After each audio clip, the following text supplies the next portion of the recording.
Shalom, selamat pagi Bapak Ibu yang dikasihi oleh Tuhan. Selamat berbakti di dalam gereja Tuhan GKI Keluarga Allah. Kami juga menyapa untuk Bapak Ibu semuanya yang ada di rumah, yang menyaksikan tayangan live streaming Ibadah Raya GKI Keluarga Allah. Mari kita siapkan hati kita. Haleluya, sebab Dia Allah yang kudus. Penuhi kami Tuhan saat ini. Kami mau menyembah-Mu ya Tuhan. Haleluya.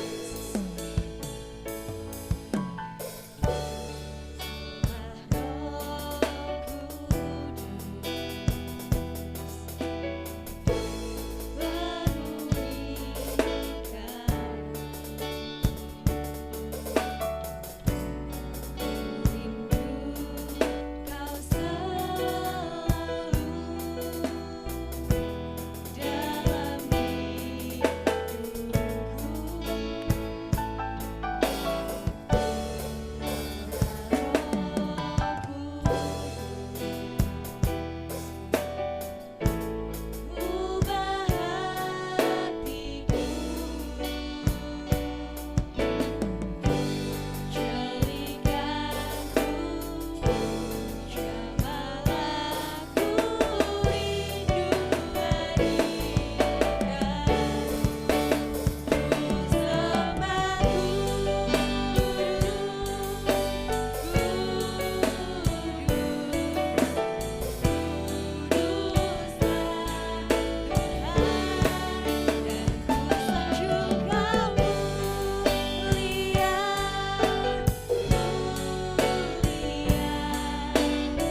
pagi hari ini Tuhan, Engkau ada di tengah-tengah kami. Teruslah Tuhan, Engkau bertahta di atas setiap puji-pujian kami. Haleluya. Yang percaya katakan, amin. Haleluya, kita bersyukur bahwa kasih setia Tuhan tidak pernah berkesudahan dalam kehidupan kita. Haleluya, betapa dalam dan lebarnya kasih Tuhan dalam kehidupan kita.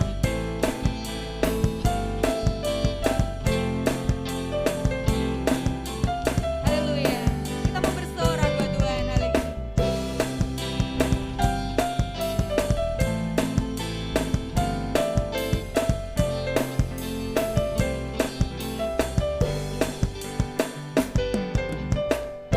Begitu besar kasih telah tercurah bagi hidup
hidup kita semuanya.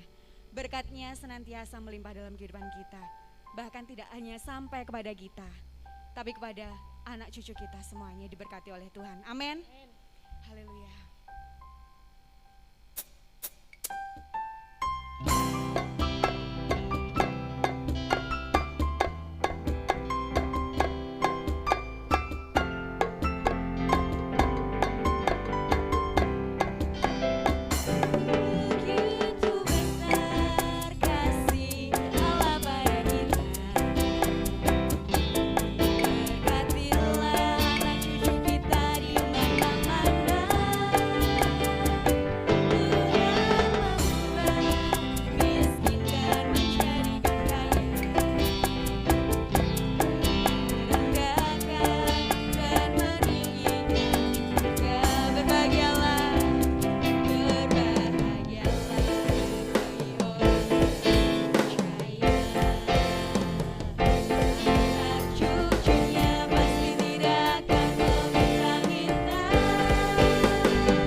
Besar dan luar biasa Tuhan Yesus untuk kita semuanya.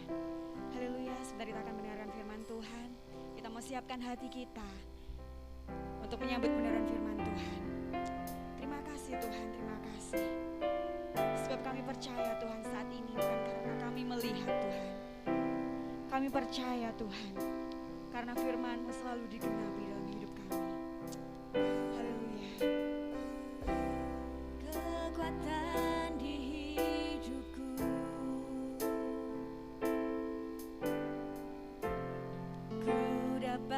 di dalam-Mu, Kau teguhkan hatiku, tiada yang mustahil.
kami Tuhan, yang mendengarkan Tuhan. Kami boleh berkat-berkat yang luar biasa dari Engkau. Terima kasih Tuhan, terima kasih Yesus. Haleluya. Amin. Mari bersama-sama Bapak Ibu kita akan belajar kebenaran firman Tuhan yang terambil di dalam kisah para rasul. Kita akan belajar bersama-sama Kisah para Rasul pasal yang ke-9. Kisah para Rasul pasal yang ke-9 ayat pertama sampai ayat yang ke-18. Mari kita akan belajar bersama-sama. Kisah para Rasul pasal yang ke-9 ayat yang pertama sampai ayat ke-18. Ini agak panjang Bapak Ibu. Bapak Ibu bisa membuka Alkitabnya masing-masing, yang di depan sudah dipersiapkan. Kisah para Rasul pasal yang ke-9 ayat yang pertama sampai ayat yang ke-18.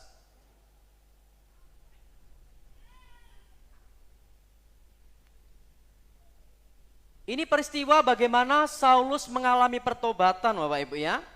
Mari kita akan belajar bersama-sama Kisah para Rasul pasal ke-9 ayat pertama sampai ayat yang ke-18. Sementara itu berkobar-kobar hati Saulus untuk mengancam dan membunuh murid-murid Tuhan. Ia menghadap imam besar. Tolong ditampilkan Kisah para Rasul pasal yang ke-9 ayat yang pertama sampai ayat yang ke-18. Saya ulang lagi.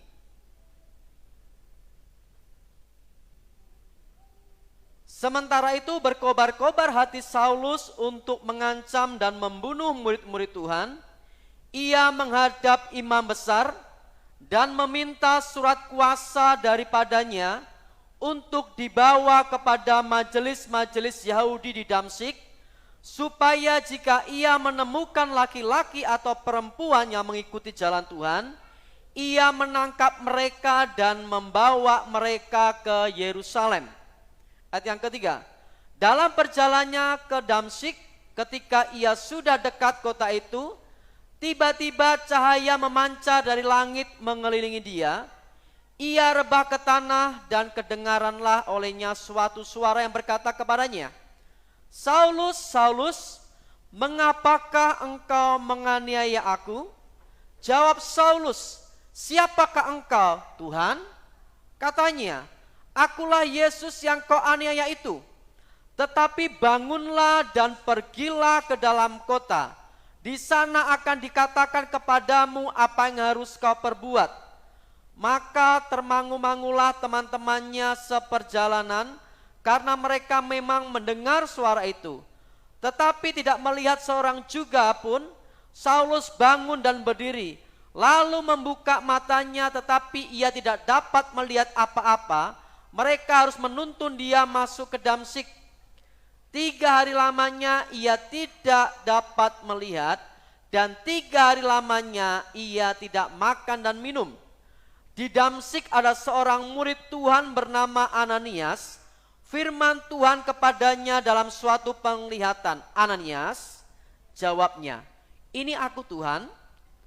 Firman Tuhan, mari pergilah ke jalan yang bernama Jalan Lurus, dan carilah di rumah Yudas seorang Tarsus yang bernama Saulus.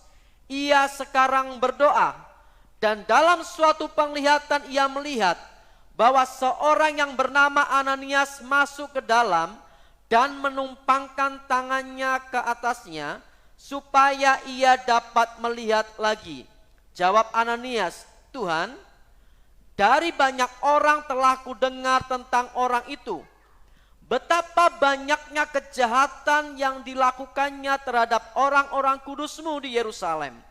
Dan ia datang kemari dengan penuh dari imam-imam kepala untuk menangkap semua orang yang memanggil nama-Mu. Tetapi firman Tuhan kepadanya, pergilah, sebab orang ini adalah alat pilihan bagiku untuk memberitakan namaku kepada bangsa-bangsa lain serta raja-raja dan orang-orang Israel. Aku sendiri akan menunjukkan kepadanya betapa banyak penderitaan yang harus ia tanggung oleh karena namaku. Lalu pergilah Ananias ke situ dan masuk ke rumah itu. Ia menumpangkan tangannya ke atas Saulus, katanya, Saulus saudaraku, Tuhan Yesus yang telah menampakkan diri kepadamu di jalan yang engkau lalui, telah menyuruh aku kepadamu supaya engkau dapat melihat lagi dan penuh dengan Roh Kudus. Dan seketika itu juga seolah-olah selaput gugur dari matanya, sehingga ia dapat melihat lagi. Lalu ia bangun, lalu dibaptis.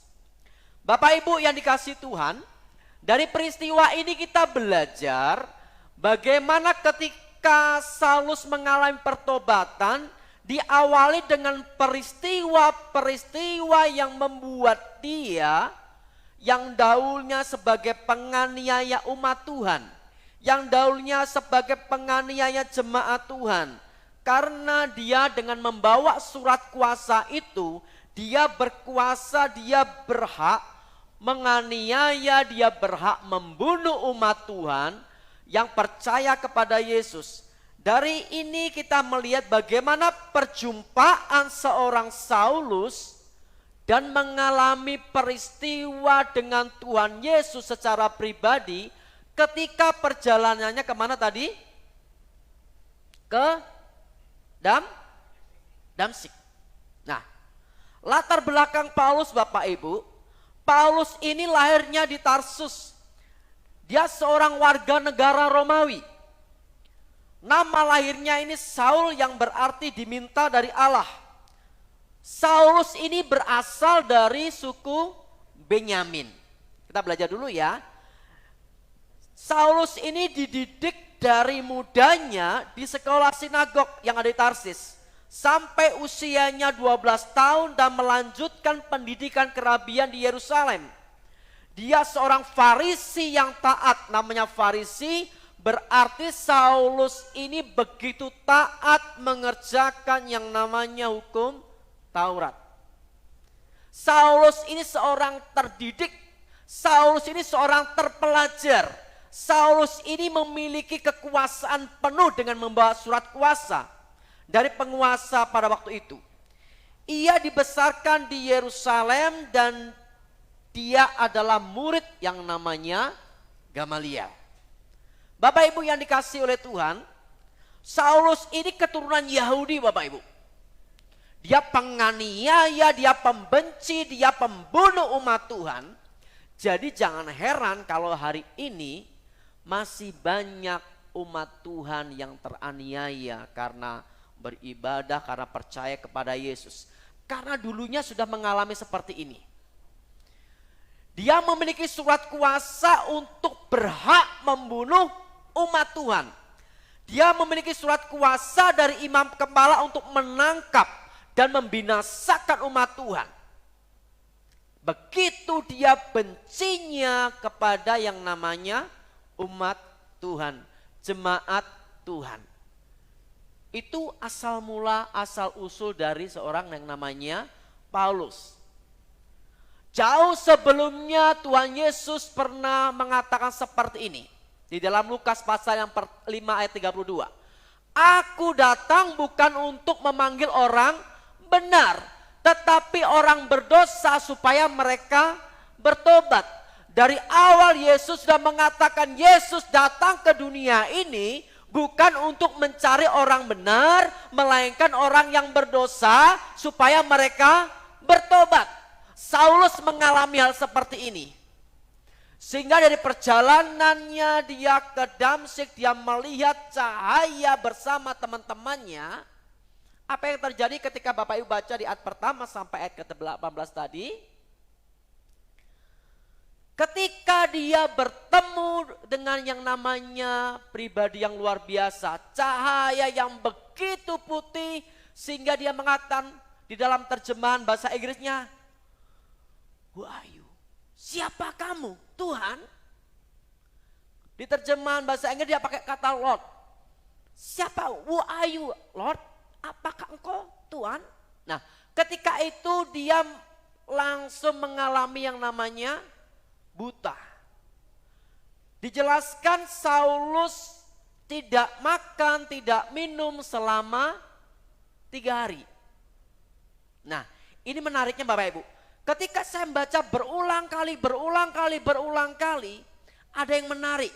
Bagaimana ketika Saulus melihat cahaya itu, dia melihat begitu memiliki kuasa yang begitu besarnya, dan ketika dia bersujud tersungkur, dia tidak bisa berbuat apa-apa.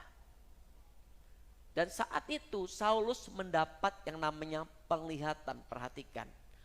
Penglihatan itu di dalam teks bahasa aslinya menggunakan vision, visi. Saulus mendapatkan visi yang datangnya daripada Tuhan. Dia akan bertemu dengan yang namanya Ananias di pihaknya Saulus. Nah, kemudian Tuhan juga memberikan penglihatan kepada Ananias. Ananias, nanti ada orang yang berasal Tarsus namanya Saulus. Engkau harus menumpangi tangan dia karena dia buta. Jadi ada namanya konfirmasi. Itu berasal dari Tuhan. Kalau tidak berasal dari Tuhan, tidak ada konfirmasi. Bisa melalui firman Tuhan, bisa melalui hamba Tuhan, bisa secara pribadi Bapak Ibu mendengarkan suara Tuhan secara audible. Nah, Saulus dan Ananias sama-sama mendapatkan penglihatan, konfirmasi langsung daripada Tuhan. Sehingga apa yang terjadi betul, Saulus dan Ananias mendapatkan yang namanya vision, penglihatan. Sehingga dia mengalami perjumpaan secara pribadi dengan Tuhan. Ketika Saulus dan teman-temannya, saya percaya, ini yang menariknya. Kalau disaksikan 2-3 saksi berarti namanya sah, betul ya? Nah, Saulus ini disaksikan dengan teman-temannya, dan di situ dikatakan teman-temannya termangu-mangu. Begitu heran dia melihat cahaya, ada suara tapi tidak ada sosoknya. Nah, dari sini kita belajar Bapak Ibu, pengalaman disapa oleh Tuhan dan cahaya yang mengelilingi Paulus merupakan pengalaman akan Allah yang begitu besar. Ia yang tadinya hidup dalam kegelapan, kini mengalami pembaruan hidup, sebuah tanda. Yang pertama, Saulus menjadi buta. Suatu ketika kemudian dari penglihatan itu Saulus menemui yang namanya Ananias. Ditumpangi tanganlah si Saulus ini oleh Ananias. Apa yang terjadi? Seketika itu juga Saulus melihat. Tidak hanya melihat saja, di situ dikatakan Saulus juga langsung dibaptis. Bagaimana dulu Saulus di dalam sebuah yang namanya kegelapan, seorang pembunuh umat Tuhan, seorang penganiaya umat Tuhan, ketika berjumpa dengan Yesus, berjumpa dengan sang terang itu, Saulus langsung mengalami perubahan. Dia mengalami pola pikir yang berbeda sebelum dia berada dalam kegelapan, menuju ke dalam terangnya Yesus yang ajaib. Saulus mengalami yang namanya perubahan hidupnya. Dan dia dibaptis. Hal ini saya percaya Bapak Ibu. Ketika seseorang bertobat percaya kepada Yesus, dan saya yakin percaya Saulus pasti juga dibenci oleh teman-temannya dulu. Saulus pasti juga akan dia akan mengalami penganiayaan pastinya oleh imam kepala. Dia akan mengalami penganiayaan oleh teman-temannya yang dahulu. Seolah nggak percaya bagaimana begitu jahatnya dia kepada orang Kristen, sekarang kok bisa berubah seketika itu juga. Itu dahsyatnya Tuhan kita. Dia bisa memilih seseorang. Aku datang bukan untuk memanggil orang benar, tapi orang berdosa. Salah satunya Paulus. Di dalam Yohanes pasal yang ke-15 ayat ke-16, Tuhan sendiri berkata, bukan kamu yang memilih aku, tetapi akulah yang memilih kamu. Perhatikan, bukan kamu yang memilih aku, tetapi akulah yang memilih kamu. Bagaimana Yesus sudah memilih Saulus, Yesus sudah memilih saudara dari dunia yang gelap ini untuk apa? Ada satu tujuan yang ini Yesus kerjakan supaya Bapak Ibu bisa menceritakan perbuatan-perbuatan Tuhan yang besar. Bapak Ibu bisa memberitakan Injil. Injil itu yang berarti kabar yang sangat baik, kabar yang memberi sukacita. Dan Saulus salah satu contohnya, Saulus mendengar yang namanya Injil. Dan dia menerima Yesus sebagai Tuhan dan Juru Selamat. Mari kita belajar dari seorang rasul yang namanya Petrus.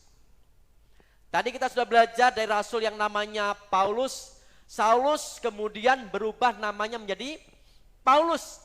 Nah, di dalam suratan 1 Petrus pasal yang kedua, ayat yang ke-9 sampai ayat ke-10 ini mengatakan seperti ini.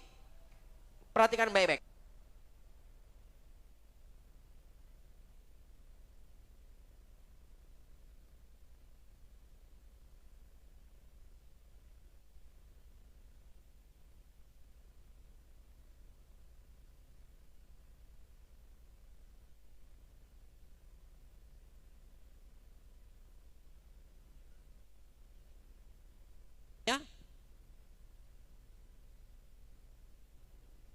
Ya, puji Tuhan.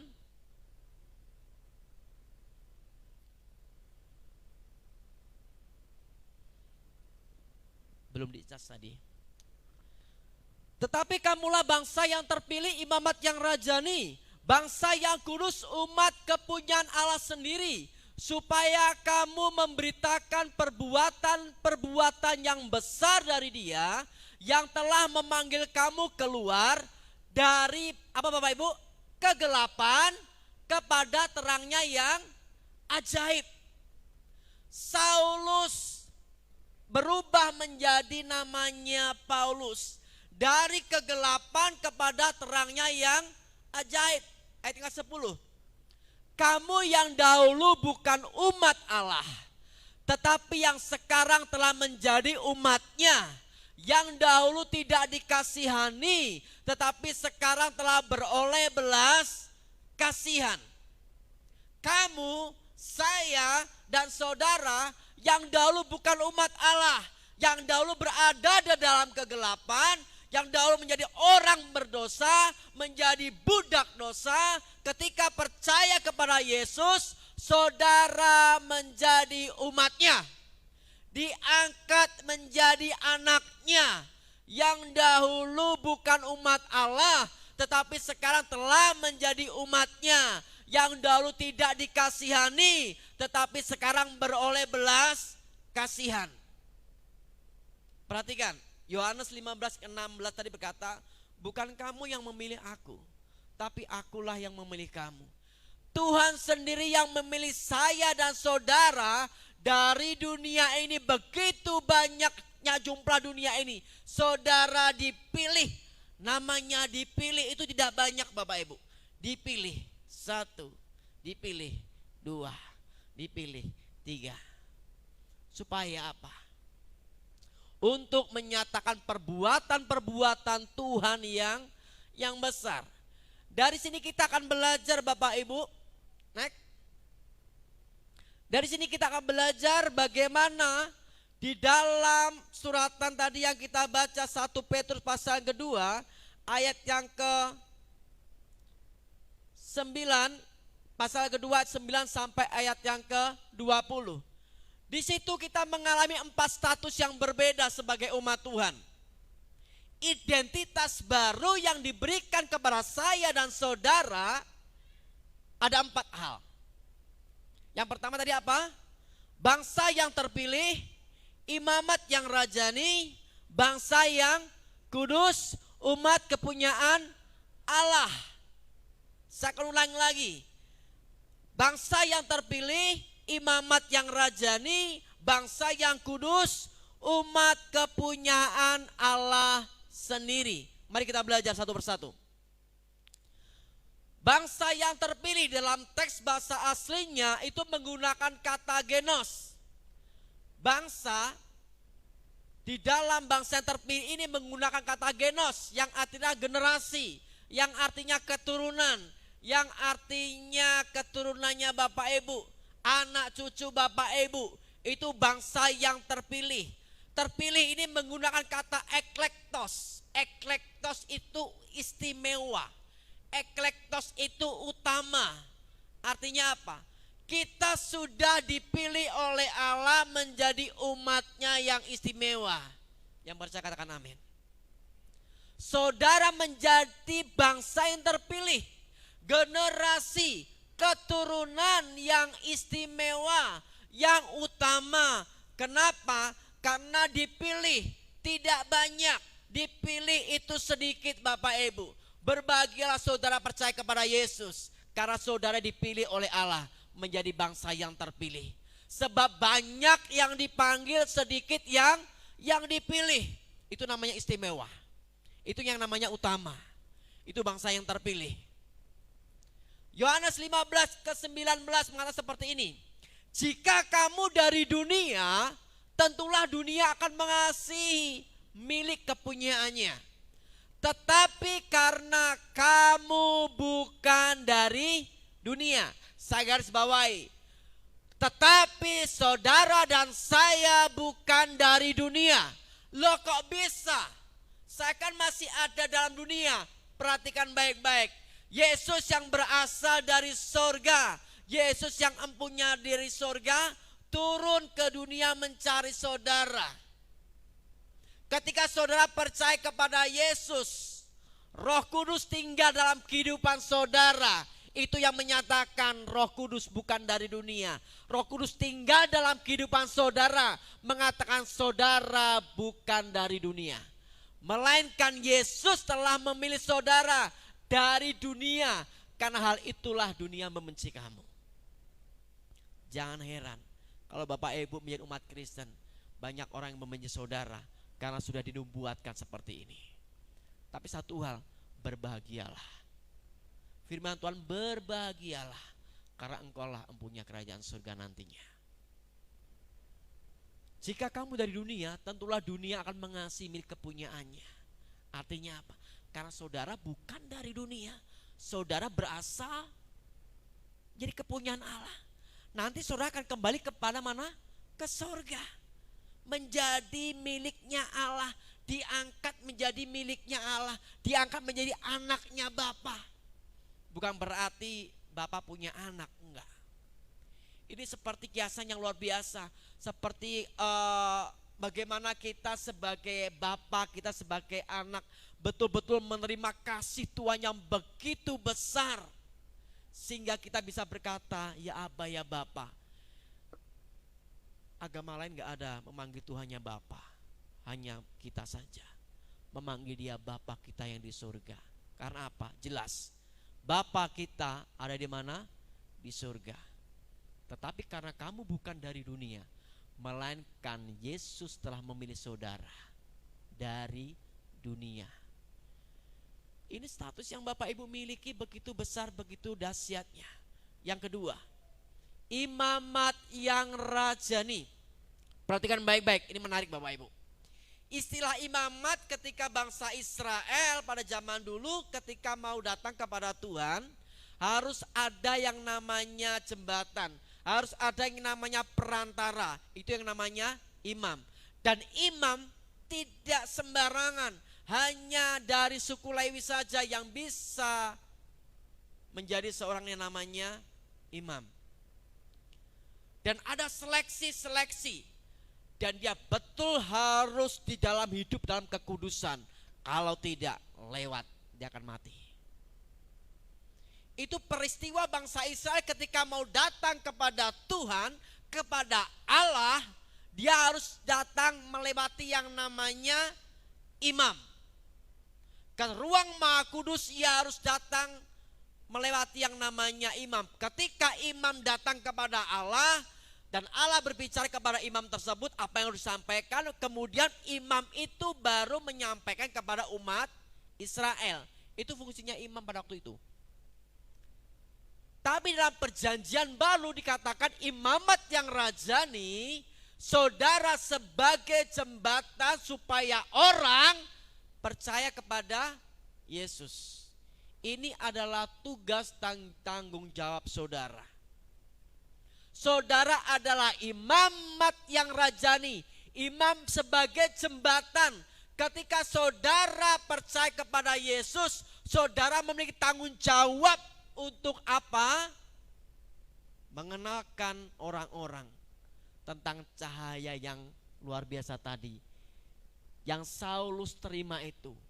Saudara memiliki tanggung jawab memberitakan Injil kabar baik itu kepada orang-orang yang belum percaya kepada Yesus. Dari kegelapan menuju kepada terangnya yang ajaib. Yang ketiga, saya akan cepat, bangsa yang kudus. Tadi pertama adalah bangsa yang terpilih. Bangsa yang terpilih, bangsa itu menggunakan kata tadi apa Bapak Ibu? Genos, generasi. Tetapi di bangsa yang kudus ini beda. Bangsa ini menggunakan kata etnos. Sama-sama menggunakan bangsa dalam teks bahasa aslinya itu berbeda. Bangsa yang kudus itu menggunakan kata etnos. Bangsa bukan Yahudi, saya dan saudara. Kudus itu dari kata hagios. Hagios itu dikhususkan. Keren loh Bapak Ibu. Identitas baru Bapak itu sudah istimewa, sudah utama, dikhususkan. Saulus itu dikhususkan oleh Tuhan, dipanggil secara khusus oleh Tuhan supaya apa? Memberitakan perbuatan-perbuatan dia yang besar. Dipilih Tuhan untuk menjadi bangsa yang dikhususkan. Tujuannya apa? Supaya saya dan saudara itu menjadi teladan di dalam sebuah bangsa yang hidup seturut dengan firman. Ketika saudara dibenci, ketika saudara dimusuhi, ketika saudara dianiaya, firman Tuhan berkata mengajar kepada kita, kasihilah musuhmu dan doakan dia. Ajaran mana yang mengajarkan seperti ini kecuali Yesus yang mengajarkan? Ketika banyak orang mengajarkan, ketika engkau dibunuh, balas dia untuk dibunuh. Ketika jiwanya terenggut, bunuh, bantai, penggal kepalanya. Hanya Yesus yang mengajarkan ketika engkau dianiaya, ketika engkau dibenci, ketika engkau difitnah dan sebagainya. Firman Tuhan berkata, kasihilah musuhmu dan doakan dia. Karena apa? Saudara bangsa yang kudus. Saudara berasal bukan dari dunia, tapi saudara dipilih dari dunia untuk memberikan terangnya yang ajaib, menjadi sebuah teladan yang dikhususkan. Saya kasih contoh seperti ini Bapak Ibu. Oh ini ya, ini Bapak Ibu perhatikan baik-baik. Saya kasih analogi seperti ini. Bangsa yang kudus, ini anggap aja dunia. Dunia banyak yang namanya jiwa-jiwa. Bagaimana ketika bangsa yang kudus itu di dalam dunia ini Bapak Ibu banyak orang bermacam-macam dan lain sebagainya. Tadi dikatakan apa Bapak Ibu? Bangsa yang terpilih, imamat yang rajani, bangsa yang kudus, sudah istimewa, diutamakan, Bapak Ibu dikhususkan. Untuk apa? Menjadi teladan. Contoh seperti perhatikan. Ketika banyak yang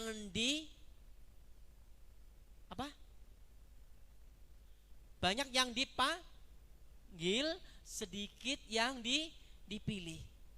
Banyak yang dipanggil. Saya ambil satu. Sedikit yang dipilih. Saudara dipilih dari dunia, dikhususkan oleh Tuhan, dibentuk Bapak Ibu, diproses supaya apa? Menjadi teladan. Dikhususkan Bapak Ibu, diajari tentang kasih, diajari tentang karakter Kristus, diajari tidak menjadi pemarah, tidak menjadi kasar, diajari yang namanya pribadi-pribadi yang takut akan Tuhan. Terus diproses Bapak Ibu. Kemudian apa Bapak Ibu? Saudara dikembalikan ke dalam dunia lagi. Maksudnya Bapak Ibu tetap hidup dalam dunia, oke ya, bukan dunia lain. Nah, dikembalikan supaya apa? Bapak Ibu menjadi apa? Teladan. Saya taruh di atasnya ini. Bapak Ibu menjadi teladan. Artinya apa? Bapak Ibu menjadi garam, Bapak Ibu menjadi terang dunia. Yang namanya terang ini pasti mencolok. Betul ya? Ketika orang melihat, oh itu orang Kristen, suami istri hidupnya selalu rukun, tidak kasar kepada suami, tidak kasar kepada istri, mengasihi anak-anaknya. Oh itu orang Kristen, dia mengasihi. Tutur katanya ramah, dia penuh belas kasihan, suka menolong. Itu orang Kristen. Menjadi teladan, menjadi terang. Itu namanya bangsa yang kudus. Dikhususkan, hagios. Nanti Bapak Ibu ya, paham sampai sini ya. Supaya Bapak Ibu bisa belajar, oh ternyata aku ini pribadi yang luar biasa, yang sudah dipilih dari dunia menjadi sebuah teladan, menjadi berkat. Kehidupan Bapak Ibu dilihat oleh banyak orang, oh dia orang Kristen, penuh dengan kasih mesra. Ini identitas baru yang Bapak Ibu terima. Oke, selanjutnya umat kepunyaan Allah. Di dalam teks bahasa aslinya menggunakan kata peripoiesis. Artinya gini Bapak Ibu. Ketika saudara dipilih dari dunia, saudara dikhususkan, saudara menjadi teladan supaya apa? Satu tujuan. Supaya saudara mendatangkan keuntungan atau Bapak Ibu menjadi berkat bagi bangsa lain. Anak-anak Tuhan harus menjadi berkat bagi banyak orang. Itu tujuannya. Sedangkan maksud Tuhan untuk memilih Saulus apa Bapak Ibu? Yang pertama, kalau kita baca tadi, menjadi alat pemberita Injil. Ada tujuannya bagaimana Tuhan memilih Saulus menjadi alat pemberita Injil. Di dalam Kisah Rasul pasal 9 ke 15. Tetapi firman Tuhan kepadanya, pergilah, sebab orang ini adalah alat pilihan bagiku untuk memberitakan namaku kepada bangsa-bangsa lain serta raja-raja dan orang-orang Israel. Yang kedua, maksud Tuhan memilih Saulus adalah untuk menyatakan keadilan Tuhan. Kisah Rasul 9 ke 16. Aku sendiri akan menunjukkan kepadanya betapa banyak penderitaan yang harus ia tanggung oleh karena namaku. Saulus, Saulus, kenapa kamu menganiaya aku? Lah kok bisa? Sedangkan yang dianiaya adalah umat Tuhan. Ketika seseorang menganiaya umat Tuhan, dia menganiaya Tuhan sendiri. Tuhan akan menyatakan keadilan dengan cara memilih Saulus, dikhususkan untuk menjadi teladan. Ketika Saulus sudah diproses menjadi Paulus dan dia pergi memberitakan yang namanya Injil. Bapak Ibu, Paulus ini seorang rasul yang begitu militan luar biasa. Dia mengalami penganiayaan yang luar biasa. Paulus ini sering keluar masuk penjara karena apa? Memberitakan Injil. Di akhir hidupnya Paulus harus menyerah di tangan Kaisar Nero. Dengan apa? Dipenggal kepalanya. Selesai. Tapi perhatikan baik-baik. Apa yang sudah ditabur, apa yang sudah dikerjakan oleh Paulus, apa yang sudah diberitakan oleh Paulus, begitu banyak jiwa-jiwa yang mengalami pertobatan percaya kepada Yesus. Sekalipun Paulus harus meninggal dengan cara dipenggal kepalanya oleh Kaisar Nero. Bapak Ibu siap untuk memberitakan Injil sekalipun apapun resikonya. Ya, ini adalah tugas kita sebagai umat Tuhan. Seperti yang ditulis oleh Paulus dalam jemaat di Kolose, pasal yang pertama ayat 13 sampai ayat ke-14. Kolose pasal yang pertama ayat 13 sampai ayat ke-14. Ia telah melepaskan kita dari kuasa kegelapan dan memindahkan kita ke dalam kerajaan anaknya yang kekasih. Di dalam Dia kita memiliki penebusan kita, yaitu pengampunan dosa. Yesus telah melepaskan kita dari kuasa kegelapan, perhatikan, dan memindahkan kita ke dalam kerajaan anaknya. Bapak Ibu yang dikasihi Tuhan, secara di sini ada dua hal penting, dua kata kerja penting. Yang pertama itu melepaskan, yang ketiga itu memindahkan. Melepaskan ini telah melepaskan, berarti sesuatu yang sudah terjadi.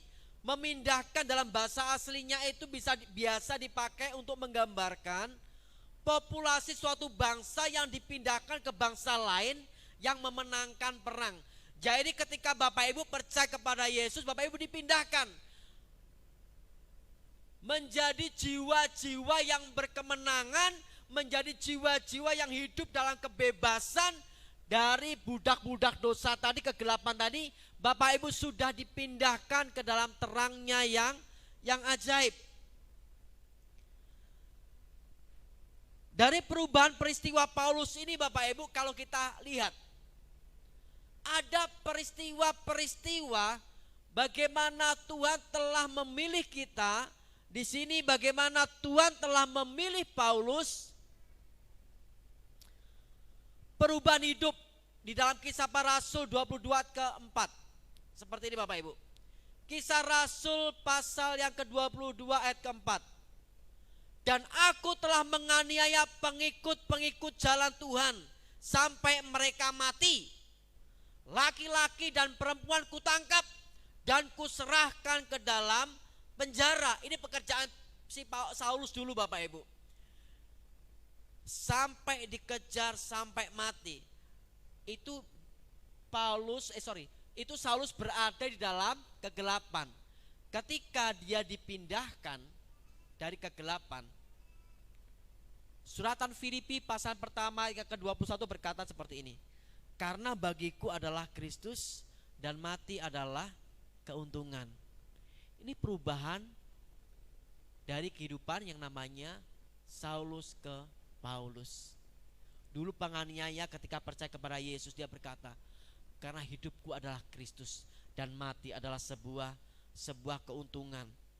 Untuk apa Tuhan memberikan kepada kita identitas yang baru?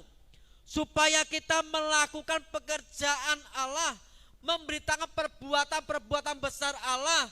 Kita dijadikan umat pilihan Allah, bukan untuk melakukan keinginan kita sendiri. Tapi sebaliknya kita dipilih dan diberikan identitas yang baru tadi untuk memberitakan karya keselamatan Kristus.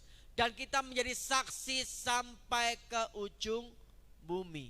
Ini tugas saya dan saudara Bapak Ibu. Ketika Bapak Ibu mengalami perjumpaan pribadi dengan Tuhan, pasti akan mengalami perubahan hidup. Ketika Bapak Ibu kasar kepada suami, kasar kepada istri, Bapak Ibu percaya kepada Yesus, seharusnya Bapak Ibu lebih mengasihi istri saudara, mengasihi suami saudara, mengasihi anak-anak saudara. Pasti ada perubahan-perubahan. Kalau tidak, aduh tanda tanya, betulkah engkau sudah mengalami perjumpaan dengan Tuhan? Perubahan status identitas Bapak Ibu menjadi anak terang. Perubahan karakter seperti Kristus yang itu yang harus Bapak Ibu kerjakan. Harus mengalami proses dalam kehidupan ini. Yang dulu Bapak Ibu membenci umat Tuhan, yang dahulu Bapak Ibu tidak percaya yang namanya kepada Tuhan Yesus. Ketika Bapak Ibu percaya kepada Yesus, ada perubahan-perubahan seperti yang Saulus yang dikerjakan tadi. Begitu dahsyatnya bagaimana ketika kita mengalami perjumpaan pribadi dengan Tuhan, kita mengalami perubahan. Kita mengalami perubahan-perubahan karakter kita. Kesimpulannya Bapak Ibu dari firman Tuhan hari ini, mari bersama-sama kita merenungkan panggilan kita masing-masing. Engkau sebagai PNS, engkau harus menjadi teladan. Engkau menjadi karyawan swasta di kantor, engkau harus menjadi teladan. Dimanapun juga engkau berada, engkau harus menjadi teladan, karena engkau sudah dikhususkan hagios, karena menjadi umat yang utama, umat pilihan Tuhan. Yang kedua, Tuhan memilih kita apa adanya dan menetapkan kita sebagai alatnya. Kita dipanggil untuk bertobat seperti Paulus. Sekarang pikirkanlah pertobatan Bapak Ibu. Apakah Bapak Ibu sungguh-sungguh mengalami perjumpaan Tuhan secara pribadi selama hidupmu saat ini? Pelayan-pelayan Tuhan, engkau harus mengalami perjumpaan pribadi dengan Tuhan. Harus mengalami perubahan-perubahan karakter. Engkau harus mengalami peristiwa-peristiwa bagaimana Tuhan bisa mengubahkan kehidupanmu. Kita bersyukur hari ini kita akan menikmati perjamuan kudus. Kiranya kita boleh merenungkan bagaimana pengorbanan Tuhan di kayu salib itu menunjukkan betapa Tuhan itu mengasihi kita. Kita telah beroleh belas kasihan-Nya. Kita menjadi umat yang dikasihi oleh Tuhan. Mari bersama-sama kita menyiapkan perjamuan kudus hari ini.